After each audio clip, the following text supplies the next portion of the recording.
السلام علیکم۔ آج ہم قرآن کریم کی ایک بہت ہی آپ کہہ لیں دلچسپ آیت سورۃ البقرہ کی آیت 70 اس پر کچھ بات کریں گے۔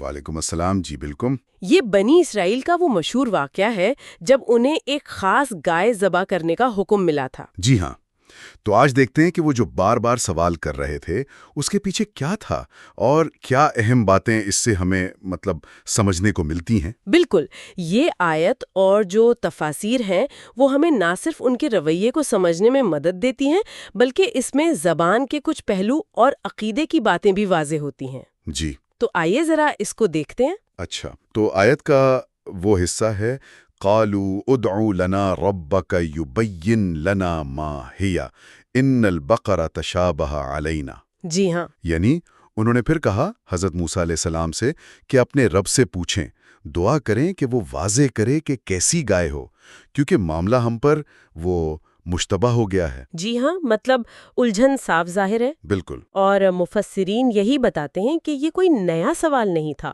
وہ بس پہلے پوچھی گئی باتوں کی مزید وضاحت چاہ رہے تھے۔ اچھا، ان کا بہانہ یا آپ کہہ لیں عذر یہ تھا کہ آپ نے جو صفات بتائی ہیں ویسی تو کئی گائیں ہیں، ان البقرہ تشابہ علینا، انتخاب مشکل ہے۔ یعنی ایک طرح سے وہ کہہ رہے تھے کہ بھئی آپ کی وضاحت کافی نہیں ہے۔ کچھ ایسا ہی۔ اور یہاں زبان کا بھی ایک بہت بہت دلچسپ نقطہ ہے۔ وہ کیا؟ دیکھیں، عربی میں بقر کا مطلب ہے گائیں، جمع ہے، اور گائیں تو مؤنث ہوئیں۔ جی ہاں۔ لیکن آیت میں جو فعل استعمال ہوا ہے تشابہ، وہ مذکر ہے۔ اچھا، یہ تو عجیب بات ہے، گائے مؤنث فعل مذکر۔ جی، وجہ یہ ہے کہ لفظ بقر بذات خود مذکر ہے، تو اگرچہ مراد گائیں یعنی مؤنث ہیں، لیکن چونکہ لفظ مذکر ہے تو اس کے ساتھ فعل بھی مذکر آیا۔ واہ، یہ تو واقعی قرآن کی زبان کی ایک باریکی ہے۔ بالکل، یہ دکھاتا ہے کہ الفاظ کا انتخاب کتنا گہرا اور بامعنی ہوتا ہے۔ یہ صرف گرامر کی بات نہیں، ہو سکتا ہے یہ ان کی اس وقت کی ذہنی کیفیت بھی دکھا رہا ہو، الجھن یا شاید ٹال مٹول۔ سمجھ گیا۔ اچھا، پھر آیت کا اگلا حصہ آتا ہے وَإِنَّا إِن شَاءَ اللَّهُ لَمُهْتَدُونَ۔ جی، اور اگر اللہ نے چاہا تو ہم ضرور صحیح راہ پا لیں گے۔ یہ جو انہوں نے انشاءاللہ کہا اس موقع پر، اس کا کیا مطلب تھا؟ اس کے مفسرین نے عام طور پر دو مطلب بیان کیے ہیں۔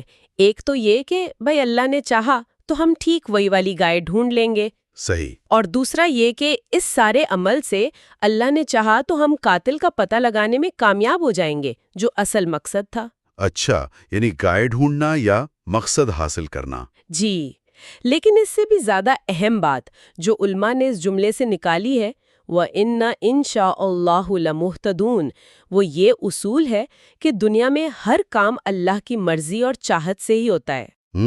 تو یہ صرف گائے ڈھونڈنے کی بات نہیں رہی، یہ تو ایک بنیادی عقیدے کا اظہار بن گیا۔ بالکل صحیح، انسان کوشش کرتا ہے لیکن نتیجہ اللہ کے ہاتھ میں ہے، یہ ایک بہت بہت بنیادی نقطہ ہے۔ اس پر تو خیر کافی علمی بحثیں بھی رہی ہیں کہ اللہ کی مرضی کا تعلق واقعات سے کیسا ہے۔ جی ہاں، بالکل، کہ ارادہ قدیم ہے یا حادث، اہل سنت کا موقف کیا ہے، معتزلہ کا کیا ہے، لیکن خلاصہ یہی ہے کہ اللہ کی چاہت کے بغیر کچھ نہیں ہوتا۔ اس کا ارادہ ازلی ہے، لیکن دنیا میں واقعات کے ساتھ اس کا تعلق وقت پر ظاہر ہوتا ہے۔ سمجھ گیا۔ اور سنا ہے کہ ان کے اس انشاءاللہ کہنے پر کوئی خاص روایت بھی ہے؟ جی ہاں، ایک روایت ملتی ہے، امام بغوی نے حضرت ابو ہریرہ رضی اللہ عنہ سے نقل کی ہے۔ اگرچہ کچھ محدثین نے جیسے ابن جریر نے اس کی سند پر یعنی راویوں کے سلسلے پر کچھ کلام کیا ہے، اسے معضل کہا ہے۔ اچھا۔ لیکن روایت کا پیغام بہت اہم ہے۔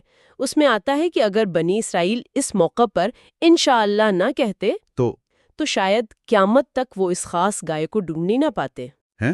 یعنی یہ چھوٹا سا جملہ اتنا اہم تھا، صرف انشاءاللہ کہنے سے فرق پڑ گیا؟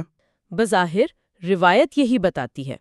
یہ اس بات کی اہمیت کو واضح کرتا ہے کہ اللہ کی مدد اور اس کی مرضی کو اپنی کوششوں میں شامل سمجھنا، اس کا اقرار کرنا کتنا ضروری ہے، کتنا بابرکت ہو سکتا ہے۔ یہ تو واقعی حیران کن ہے۔ جی، یہ صرف ایک رسمی جملہ نہیں، یہ توکل کا، اللہ کی حاکمیت کو ماننے کا نام ہے۔ تو اگر خلاصہ کریں اس مختصر سی آیت اور اس کے حوالے سے جو باتیں ہم نے کی۔ جی، تو دیکھیں، چند بہت اہم باتیں سامنے آئیں۔ ایک تو بنی اسرائیل کا وہ رویہ، حکم ماننے میں پسو پیش، بار بار سوال کرنا۔ ہاں، وہ ٹال مٹول والا پہلو۔ بالکل۔ دوسرا، قرآن کی زبان کی باریکیاں، جیسے وہ مذکر مؤنث والی بات۔ جی۔ تیسرا اور شاید سب سے اہم، ہر کام میں اللہ کی مرضی اور ارادے کو ماننا، یعنی انشاءاللہ کہنا۔ اور اس کی برکت؟ جی، اور اسی جملے کی برکت کہ ایک روایت کے مطابق اس نے انہیں ایک لامتناہی، ایک نہ ختم ہونے والی مشکل سے بچا لیا۔ یہ واقعی بہت گہری باتیں ہیں اس ایک چھوٹے سے واقعے میں، اور یہ ایک سوال بھی چھوڑ جاتا ہے ذہن میں جی، کہ جب ہمیں کوئی حکم ملتا ہے تو وضاحت مانگنے، سوال کرنے اور اللہ کی مرضی پر توکل کرنے، ان کے درمیان وہ صحیح توازن کیا ہے؟ کہاں تک سوال کرنا ٹھیک ہے اور کہاں پر بس اللہ پر چھوڑ دینا چاہیے؟ بالکل، یہ ایک بہت اہم نقطہ ہے کہ اطاعت اور توکل میں وہ صحیح بیلنس، وہ توازن کیسے قائم کیا جائے۔ یہ یقیناً ایک ایسی بات ہے جس پر سننے والے خود بھی مزید غور و فکر کر سکتے ہیں۔ یقیناً،